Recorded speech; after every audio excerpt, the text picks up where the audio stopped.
What if I told you that the most dangerous region on Earth right now is not Ukraine, not the Middle East, but Southeast Asia? A region that controls the arteries of global trade. A region where superpowers collide in silence. A region that no empire in history has ever fully controlled. And that's exactly what makes it terrifying. From the Strait of Malacca to the South China Sea, Southeast Asia is the beating heart of the modern world economy. Every day, trillions of dollars in goods pass through its waters. Your phone, your fuel, your food, almost everything touches this region at some point. Yet here's the paradox. Despite all this power, no superpower, not the United States, not China, not even a future coalition, can truly dominate Southeast Asia. Why? Because the region is built like a geopolitical trap. A maze of islands, cultures, religions, histories, and rivalries. Every attempt to control it creates resistance. Every move triggers instability. Every alliance carries a hidden cost. And in a world already standing on economic fault lines, this instability is not just dangerous, it's explosive. By the end of this video, you'll understand why Southeast Asia cannot be owned, and why that might be the spark that shakes the entire world. Point 1. Geography, the empire breaker. Southeast Asia is not a single landmass. It is a shattered mirror of the Earth. Over 25,000 islands, narrow seas, dense jungles, volcanic mountains, and hidden straits. This geography has one brutal effect on power. It breaks empires. History proves it. The British tried, the Japanese tried, the Americans tried. Every force that entered Southeast Asia discovered the same truth. Controlling this region is not about conquering land, it's about controlling movement. And movement here is chaos. At the center of it all lies the Strait of Malacca, a narrow corridor through which nearly 40% of global trade flows. It is one of the most important choke points on Earth. Whoever controls it can squeeze the world economy. Whoever loses it becomes irrelevant. But here's the problem. You can't own it. It touches Malaysia, Indonesia, and Singapore. It's surrounded by sovereign states, protected by international law, and patrolled by multiple navies. Any attempt by one superpower to dominate it would instantly trigger resistance from others. And it gets worse. The South China Sea is filled with disputed reefs and artificial islands. Every rock is a political landmine. China builds, the US sails, ASEAN watches. Tension simmers. Unlike Europe or the Middle East, there is no single capital to capture, no throne to seize. Power here is liquid. A superpower can build bases, fund allies, deploy fleets, but the terrain ensures that no force can fully lock the region down. Every island becomes a hideout, every strait becomes a vulnerability, every border becomes a pressure point. This geography doesn't just resist control, it weaponizes instability. And when global trade depends on these waters, even a small disruption can echo across the planet like a financial earthquake. Point 2. The silent war of superpowers. Southeast Asia is not at peace. It is in the middle of a silent war. Not with bombs, not with tanks, but with ports, loans, cables, satellites, and alliances. The United States doesn't rule this region. China doesn't own it either. Instead, both are locked in a shadow battle, each trying to pull nations into their orbit without triggering open conflict. China builds ports in Cambodia. The US strengthens military ties with the Philippines. China funds railways in Laos. America expands naval patrols in the South China Sea. Every bridge, every base, every trade deal becomes a chess move. But here's the danger. Southeast Asian nations refuse to choose sides. Vietnam trades with China but trains with the US. Indonesia welcomes investment but rejects control. Singapore hosts American forces while maintaining deep ties with Beijing. This balancing act keeps the region independent, but it also keeps it fragile. Because superpowers hate uncertainty. They push, they pressure, they manipulate, and when influence fails, escalation begins. A single incident, a collision at sea, a misfired missile, a blocked port can drag the region into chaos. Unlike Europe, there is no NATO-style shield. Unlike the Middle East, there is no single dominant patron. Instead, there are many small states caught between giants. Every country becomes a potential battlefield. Every alliance becomes temporary. Every promise becomes suspicious. This isn't stability. It's tension frozen in time, and frozen tension eventually cracks. When two superpowers compete in a region that refuses control, the outcome is never peace. It is pressure, and pressure always looks for a place to explode. Point 3. Internal instability, the hidden time bomb. The greatest threat to Southeast Asia is not foreign, it is internal.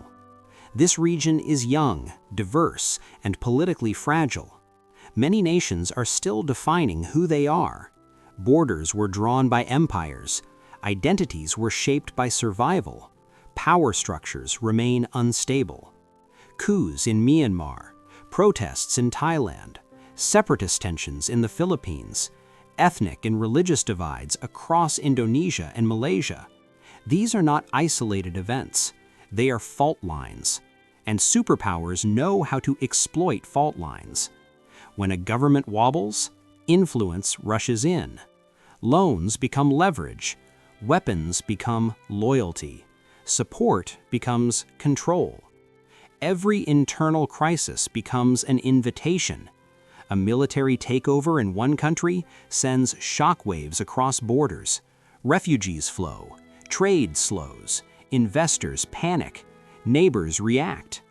Now imagine this happening in a region that carries the world's supply chains. One unstable election, one failed state, one civil conflict. That's all it takes to disrupt shipping routes, energy flows, and manufacturing hubs that the entire world depends on. This is why no superpower can stabilize Southeast Asia, because stability here isn't about tanks. It's about identity, history, and trust, and those can't be imposed. Every attempt to fix the region from outside deepens the cracks inside. Every intervention reshapes local politics.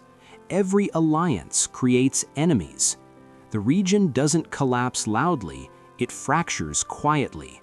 And quiet fractures are the most dangerous kind, because by the time the world notices, the damage is already global. Point 4. Economic weaponization, when trade becomes a trigger. Southeast Asia is not powerful because of armies. It is powerful because of factories, ports, cables, and ships. This region manufactures the world. Semiconductors from Malaysia, garments from Vietnam, palm oil from Indonesia, electronics from Thailand, shipping hubs in Singapore. Modern civilization runs through these supply chains. And that's where the danger begins. Because in the 21st century, war is no longer just fought with missiles. It's fought with export bans, shipping delays, sanctions, port blockades, technology restrictions. A single disruption in Southeast Asia can shut down car factories in Germany, spike fuel prices in Africa, crash stock markets in New York, empty store shelves in Europe. Now, imagine this region becoming a pressure zone between superpowers. China restricts exports, the US tightens tech access. Allies are forced to choose. Suddenly, neutrality becomes impossible. A country that hosts a Chinese port loses Western trust. A nation that signs a US defense pact risks Chinese retaliation. Trade becomes a weapon. Every contract becomes political. Every shipment becomes strategic. And Southeast Asia, built on open trade, starts to choke. This is why no superpower can dominate it, because controlling it means breaking the very system that gives it value. If one power tightens its grip, the region fragments. If the region fragments, the global system shudders. Southeast Asia isn't just a marketplace, it's a pressure valve for the global system. And when pressure valves fail, systems explode. Point 5. The spark that can shake the world. Every global collapse begins with a small event. A shot in Sarajevo, a bank failure in New York, a protest in Tunisia. Southeast Asia is full of such sparks. A fishing boat rams a patrol ship. A drone crashes near a base. A missile test goes wrong. A port is accidentally closed. In any other region, this would be local news. Here, it becomes global risk. Because the moment one superpower responds, the other must react. Credibility is everything. Backing down looks like weakness. And Southeast Asia offers no clean exit. Too many borders, too many allies, too many trade routes. An incident in the South China Sea can trigger market crashes, energy shortages, military mobilizations, alliance activation. Not because nations want war, but because the system is too tight. Every actor is connected. Every delay costs billions. Every decision is watched. This is why no one can truly control Southeast Asia. It is too interconnected to dominate, too divided to unify, too vital to ignore.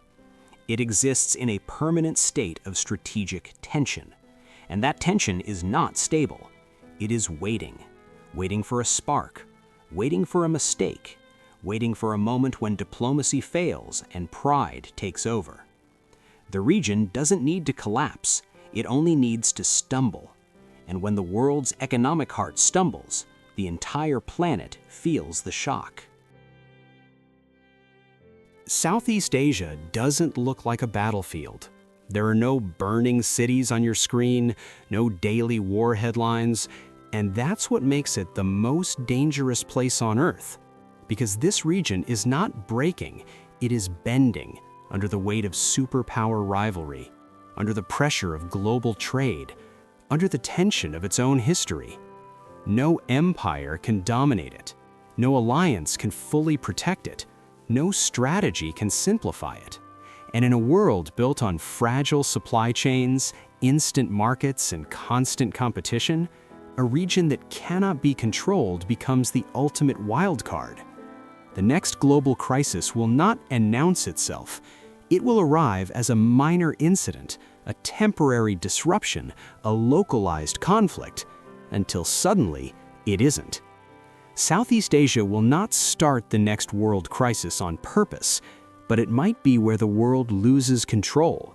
Because when power collides, when trade becomes a weapon, when geography resists domination, history doesn't ask for permission, it just moves. And when it moves through Southeast Asia, the shock won't stay regional, it will be global.